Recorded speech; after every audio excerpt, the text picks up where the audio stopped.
வணக்கம் ரிஷபராசி நேயர்களே, எப்படி இருக்கீங்க? ராசி மண்டலத்துல இரண்டாவது ராசியான நீங்க எப்பவுமே நிதானத்துக்கும் பொறுமைக்கும் பேர் போனவங்க. உங்களோட அந்த தனித்துவமான குணமே உங்களுக்கு பெரிய பலம். இப்போ இந்த பிப்ரவரி மாதம் உங்க வாழ்க்கையில என்ன மாதிரியான திருப்பங்களை ஏற்படுத்த போகுதுன்னு ரொம்ப விரிவா ஒரு நண்பனா உங்ககிட்ட பேச போறேன். இந்த ஆடியோவை முழுசா கேளுங்க. ஏன்னா இடையிடையே நான் சொல்ல போற சின்ன சின்ன ஆலோசனைகள் உங்களுக்கு இந்த மாசம் ரொம்பவே உதவியா இருக்கும்.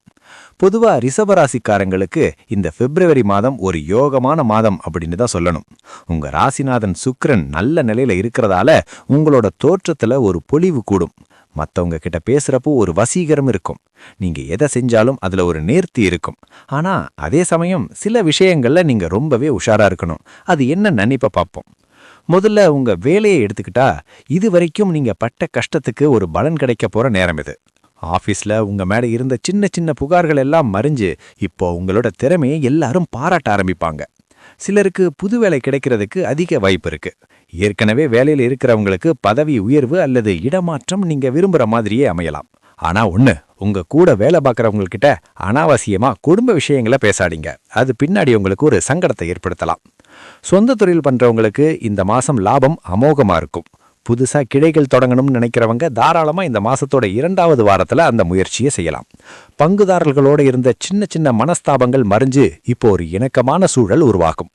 பண விஷயத்துல இந்த மாசம் உங்களுக்கு குபேர யோகம்னே சொல்லலாம். தட்டுப்பாடு இல்லாம பணவரவு இருக்கும். வராத கடனெல்லாம் வசூலாகும். நீங்க நீண்ட நாளா வாங்கணும்னு ஆசைப்பட்ட ஒரு சொத்து அல்லது ஒரு வாகனம் வாங்குறதுக்கான யோகம் கைகூடி வரும். ஆனா கைக்கு காசு வருதுன்னு ஆடம்பரமா செலவு செஞ்சிடாதீங்க. ஏன்னா பின்னாடி வர்ற சுப செலவுகளுக்கு அந்த பணம் உங்களுக்கு தேவைப்படும். நிலம் சம்பந்தப்பட்ட கொடுக்கல் வாங்கல்ல உங்களுக்கு பெரிய லாபம் கிடைக்க வாய்ப்பு இருக்கு. குடும்ப வாழ்க்கையை எடுத்துக்கிட்டா வீட்டுல ரொம்ப நாளா இருந்த ஒரு இறுக்கமான சூழல் இப்ப மாறிடும். கணவன் மனைவிக்குள்ள ஒருத்தர் புரிஞ்சுக்கிற பக்குவம் வரும். குழந்தைகளோட படிப்பு விஷயத்துல நீங்க எதிர்பார்த்ததை விட ஒரு படி மேலேயே அவங்க சாதனை பண்ணுவாங்க.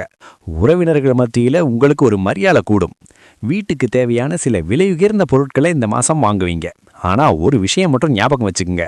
மற்றவங்க வீட்டு பிரச்சனைகளை தலையிட்டு நீங்க பஞ்சாயத்து பண்ண போகாதீங்க. அது தேவையற்ற வீண்படியே கொண்டு வரும். உங்க குடும்பத்தோட சந்தோஷத்துல மட்டும் இப்போ நீங்க கவனம் செலுத்துறது நல்லது. ஆரோக்கியத்தை பொறுத்த வரைக்கும் ரிஷபராசிக்காரங்களுக்கு கழுத்து வலி அல்லது தைராய்டு சம்பந்தப்பட்ட சின்ன சின்ன உபாதைகள் வந்துட்டு போகலாம். வேலையில அதிக ஆர்வம் காட்டுற நீங்க தூக்கத்துல கொஞ்சம் கோட்டை விட்டுடுவீங்க. அதனால சரியான நேரத்துக்கு தூங்க முயற்சி பண்ணுங்க. உணவு விஷயத்துல கொஞ்சம் கட்டுப்பாடு அவசியம். குறிப்பா இனிப்பு பண்டங்களை அதிகமா சாப்பிட்றத தவிர்த்திடுங்க. தினமும் காலையில ஒரு சின்ன நடைப்பயிற்சி மேற்கொள்றது உங்க உடம்பு மட்டும் இல்லாம உங்க மனசையும் ரொம்பவே சுறுசுறுப்பா வச்சுக்கும். மாணவ நண்பர்களே, உங்களுக்கு இந்த மாசம் ஒரு பொற்காலம்னே சொல்லலாம். உங்களோட கிரகிப்பு திறன் ரொம்பவே அதிகமா இருக்கும். கடினமான பாடங்களை கூட ரொம்ப சுலபமா படிச்சு முடிச்சிடுவீங்க. உயிர்கல்விக்காக வெளிநாடு போகணும்னு முயற்சி பண்றவங்களுக்கு இந்த மாசம் நல்ல செய்தி தேடி வரும். உங்களோட திறமைக்கு ஏத்த அங்கீகாரம் கிடைக்கிற காலம் இது. அதனால தன்னம்பிக்கையோட படிங்க. இந்த மாதம் இன்னும் சிறப்பா அமைய ஒரு சின்ன ஆலோசனையே சொல்றேன். வெள்ளிக்கிழமை அன்னைக்கு மகாலட்சுமி தாயார மனதார நினைச்சு வழிபாடு செய்யுங்க. முடிஞ்சா ஒரு நெய் விளக்கு ஏத்தி வைங்க. உங்களோட பண நெருக்கடிகள் தீர்ந்து இன்னும் செல்வம் பெருகும். அதே மாதிரி பௌர்ணமி அன்னைக்கு நிலா வெளிச்சத்துல கொஞ்ச நேரம் உட்கார்ந்து தியானம் பண்ணுங்க. அது உங்க மனசுல இருக்கிற குழப்பங்களை நீக்கி தெளிவை தரும். மொத்தத்துல இந்த பிப்ரவரி மாதம் ரிஷபராசிக்கு ஒரு வளர்ச்சி தரக்கூடிய மாசமா இருக்கு. சின்ன சின்ன சவால்கள் வந்தாலும் உங்களோட பொறுமையால அதை நீங்க தேவைப்படியாக்கிடுவீங்க. எதையும் நிதானமா அணுகுங்க. வெற்றி நிச்சயம் உங்க பக்கம் தான் இருக்கும். நம்பிக்கையோட இந்த மாசத்தை தொடங்குங்க. எல்லாம் நல்லபடியா நடக்கும். நன்றி.